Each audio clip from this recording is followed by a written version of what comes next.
நண்பர்களே, இன்னைக்கு காலை உணவு பார்த்தீங்கன்னா முதல்ல வந்து பப்பாளி பழம் வச்சிருக்கோம், கொஞ்சம் கொய்யாப்பழம் வச்சிருக்கோம், அடுத்தது ஸ்டார் ஃப்ரூட் வச்சிருக்கோம். இது வந்து பார்த்தீங்கன்னா உளுந்து வந்து வேக வச்சு வச்சிருக்கோம். இதுதான் ஃபர்ஸ்ட் டைம் நம்ம வந்து உளுந்து சாப்பிட்றோம் அப்படியே.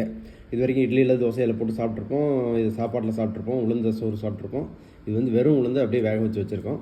அடுத்து வந்து இது வந்து பார்த்தீங்கன்னா பூசணிக்காய் வந்து பொரியல் பண்ணி வச்சுருக்கோம், வெண்பூசணி பொரியல். பார்த்தீங்கன்னா இது கோதுமை ரவை உப்புமா, கேரட் பீன்ஸ் எல்லாம் போட்டு வச்சுருக்கோம். இதுதான் இன்றைக்கி நம்மளுடைய உணவு. ஓகே, நீ அந்த வயிற்று சுத்தம் பண்ணுறதை பற்றி பார்த்தோம், அந்த பேதிக்கை கொடுக்கறத பற்றி பேசிகிட்டு இருந்தோம்.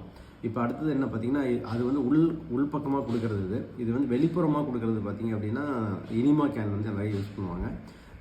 இயற்கை மருத்துவத்தில் பார்த்திங்கன்னா இனிமா வந்து ரொம்ப ரொம்ப முக்கியமான பங்கு வகிக்குது. கழிவு நீக்கம் தான் உடல் இருக்கிற வியாதியை தீர்றதுக்கான முக்கியமான வழி அப்படின்னு சொல்கிறது இயற்கை மருத்துவம். உணவே மருந்து, மருந்தே உணவோட கான்செப்டில் தான் நம்ம உணவு போட்டுட்ருக்கோம். ஸோ அதே தான் இயற்கை மருத்துவத்தோட நோக்கமும். ஸோ அப்போ வந்து பார்த்திங்க அப்படின்னா நீங்கள் அட்லீஸ்ட் வாரம் ஒரு தடவை நீங்கள் வந்து இனிமே எடுத்துக்கிறது நல்லது அப்படின்னு தான் சொல்கிறாங்க.